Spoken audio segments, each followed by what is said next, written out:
Assalamualaikum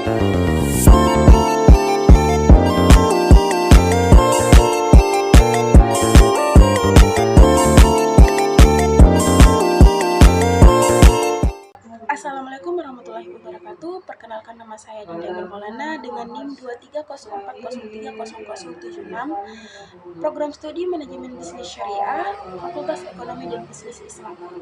Saya membuat video pembelajaran ini guna memenuhi tugas mata kuliah atau tugas akhir semester dengan mata kuliah Ekonomi Makro.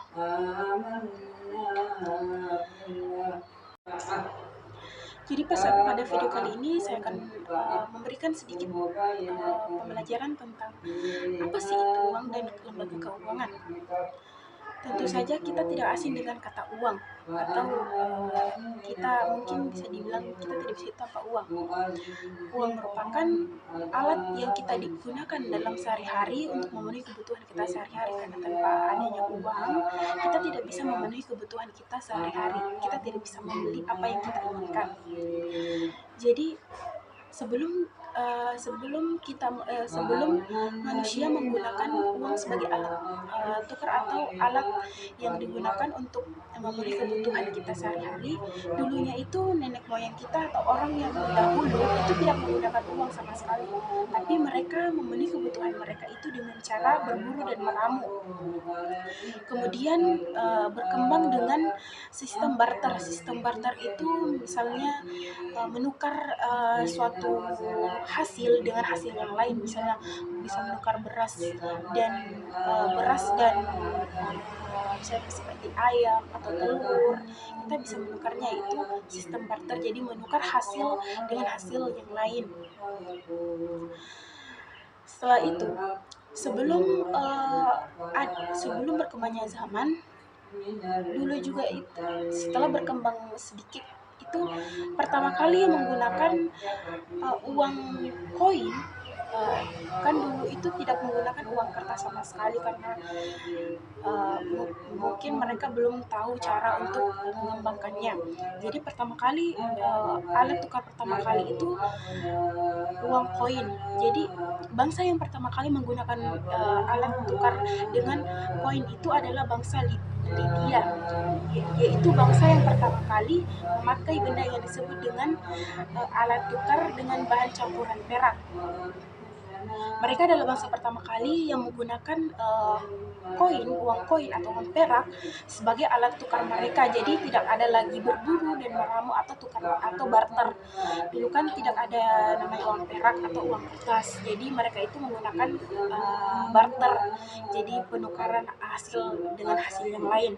Setelah itu, pada tahun 560 sampai 546 sebelum Masehi, bangsa Yunani menciptakan uang logam pertama kali di dunia.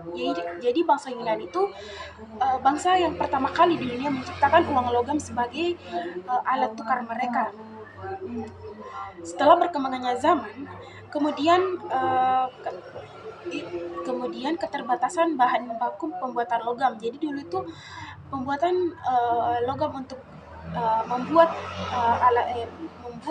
uang koin itu sangat terbatas. Jadi bangsa Tiongkok mempunyai ide, mereka menciptakan menciptakan uang kertas pada abad 1 Masehi. Jadi bangsa Tiongkok ini tuh bangsa yang pertama kali menggunakan uang kertas atau menciptakan uang kertas sebagai alat tukar atau alat yang digunakan untuk sehari-hari.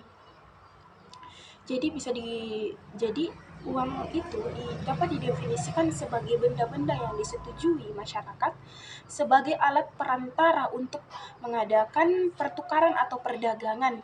Jadi tanpa ini tuh kita tidak bisa memenuhi kebutuhan sehari-hari kita, karena kebutuhan sehari-hari itu tak luput dengan keuangan. Yang dimaksud dengan kata disetujui dalam definisi ini adalah kata sepakat di antara anggota-anggota masyarakat untuk menggunakan satu atau beberapa benda sebagai alat perantara dalam kegiatan tukar menukar. Uang ini juga merupakan aset yang sangat mudah digunakan untuk membeli barang dan jasa serta pembayaran utang. Jadi uang itu mempermudah transaksi jual beli antara kita. Ciri-ciri uang itu masyarakat agar masyarakat dapat menyetujui penggunaan suatu benda sebagai uang, haruslah benda itu memenuhi ciri-ciri. Yang pertama itu diterima secara umum. Diterima secara umum itu diterima oleh masyarakat. Ini layak dipakai untuk sebagai alat tukar menukar. Setelah itu bahan yang dijadikan uang tahan lama. Jadi bahan yang dijadikan uang tahan lama itu seperti tidak ada jangka, misalnya akan rusak pada tahun ini tidak, jadi awet dengan bahan yang bagus, jadi lama untuk digunakan. Terus jumlahnya mencukupi kebutuhan. Itu mungkin peredaran uang kan mungkin dibatasi sedikit ya. Jumlahnya mencukupi kebutuhan, nilainya stabil dan terdiri atas berbagai satuan. Terdiri atas berbagai satuan itu misalnya kayak 100.000, 50.000. Jadi beda-beda, tidak satu kertas dengan semua jumlah. Terus beberapa fungsi uang itu, fungsi asli uang itu ada 3. Fungsinya itu sebagai alat tukar, yang kedua sebagai alat satuan hitung, yang ketiga ada sebagai alat penyimpanan nilai. Uang itu sebagai alat tukar. Uang berfungsi untuk mempermudah pertukaran. Orang yang akan melakukan pertukaran tidak perlu menukarkan dengan barang, tetapi cukup menggunakan uang sebagai alat tukar. Saya kan sudah tadi menjelaskan orang zaman dulu itu sebelum ada uang, mereka itu menggunakan sistem barter, yaitu menukar barang dengan barang yang lain.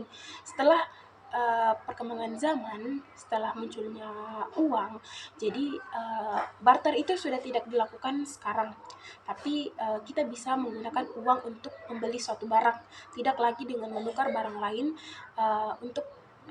untuk mendapatkan barang yang lainnya lagi. Uang itu sebagai satuan hitung. Uang berfungsi sebagai satuan hitung karena uang dapat digunakan untuk menunjukkan nilai berbagai macam barang atau jasa yang diperjualbelikan. Uang digunakan untuk menetapkan suatu nilai harga barang maupun jasa dalam suatu ukuran umum. Jadi menentukan harga. Jadi jadi di pasaran itu kita sebagai pembeli dan penjual itu menentukan harga, dan pembeli dan menentukan harga sesuai dengan banyaknya barang yang dibutuhkan. Selanjutnya sebagai satuan hitung untuk uang juga digunakan untuk menunjukkan besarnya kekayaan. Jadi mungkin semakin banyak uangnya orang semakin kaya gitu. Yang ketiga itu ada uang sebagai alat menyimpan nilai. Uang sebagai alat penyimpan nilai adalah aset. Mata uang atau komoditas yang mempertahankan nilainya dalam jangka waktu yang lama. Suatu barang akan dianggap sebagai penyimpan nilai jika nilainya stabil atau meningkat seiring waktu dan atau tidak terdepresiasi. Uang berfungsi sebagai alat menyimpan nilai karena dapat digunakan untuk mengalihkan konsumen saat ini menjadi konsumsi di masa akan datang. Bentuk dan jenis uang itu, yang pertama itu uang fiat atau uang token. Uang fiat itu adalah uang yang nilai nominalnya jauh lebih tinggi daripada bahan pembuatan uang tersebut. Uang tersebut menjadi berharga karena pemerintah dan masyarakat telah sepakat untuk menggunakan uang tersebut sebagai alat tukar. Yang kedua itu ada uang komoditas. Uang komoditas adalah uang yang nilai bahan pembuatannya komoditas bahan sama dengan nilai nominal uang tersebut. Itu contohnya itu kayak emas, perak. Terus uang hampir liquid. Uang hampir liquid sempurna. Uang ini hampir liquid sempurna itu merupakan suatu aset yang dijadikan sebagai uang, namun tidak semua pelaku ekonomi mau menerima sebagai alat pembayaran karena harus ditukar dulu dengan uang liquid atau uang fiat dan komoditas jika ingin digunakan pada seluruh pelaku ekonomi. Jadi uang hampir liquid sempurna itu contohnya cek. Jadi cek itu kan tidak langsung berbentuk uang, tapi berbentuk kertas yang tertulis berapa. Jadi cek itu tidak semua kalangan bisa mempunyainya, hanya orang-orang tertentu, maksudnya orang-orang yang mungkin lebih kaya. Jadi menggunakan cek untuk bertransaksi, tapi untuk menggunakan cek untuk bertransaksi ya. Jenis uang. Yang pertama itu uang kartal.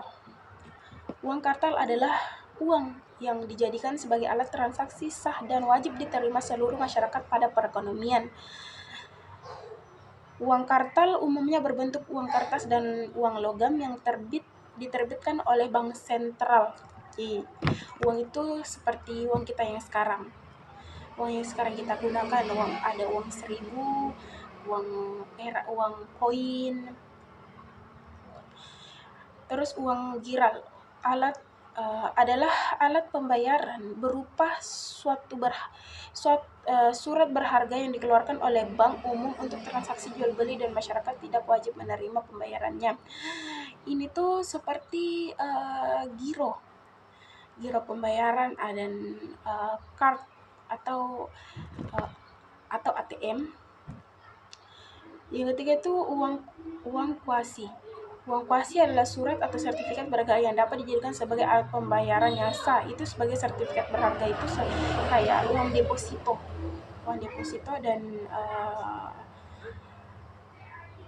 dan seperti juga cek. Tapi bedanya deposito itu hanya bisa diambil itu dengan jangka tertentu, misalnya 6 bulan sekali. Dan setelah itu peranan dan kegiatan bank umum.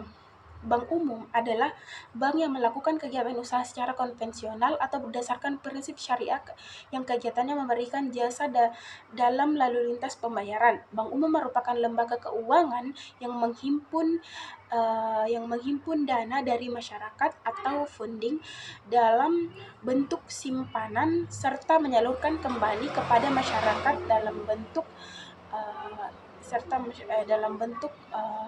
kayak bantuan bansos seperti sembako.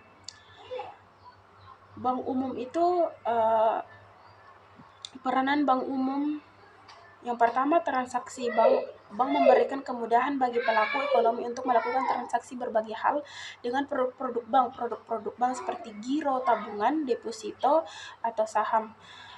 Jadi bank ini tuh tempat penyimpanan uang yang dipercaya oleh masyarakat dan pemerintah ya. Yang kedua ada likuiditas. Untuk kepentingan likuiditas, para pemilik dana dapat menempatkan dananya sesuai dengan kebutuhan dan kepentingannya dalam bentuk giro, tabungan, deposito, dan lain-lain. Yang ketiga ada pengalihan dana atau aset. Dalam hal ini, bank berperan sebagai pemilihan aset yang liquid dari unit surplus. Yang keempat itu ada efisiensi. Bank hanya memperlancarkan dan mempermudahkan pihak-pihak yang saling membutuhkan. Terima kasih, itulah tadi sedikit penjelasan saya, mungkin sangat singkat, tapi mudah-mudahan dapat membantu dan memberikan wawasan kepada penonton. Itulah tadi sedikit pembelajaran yang telah saya berikan tentang uang. Mungkin masih ada kekurangan atau masih belum lengkap dari materi saya, mohon maaf. Saya ucapkan wassalamualaikum warahmatullahi wabarakatuh dan terima kasih.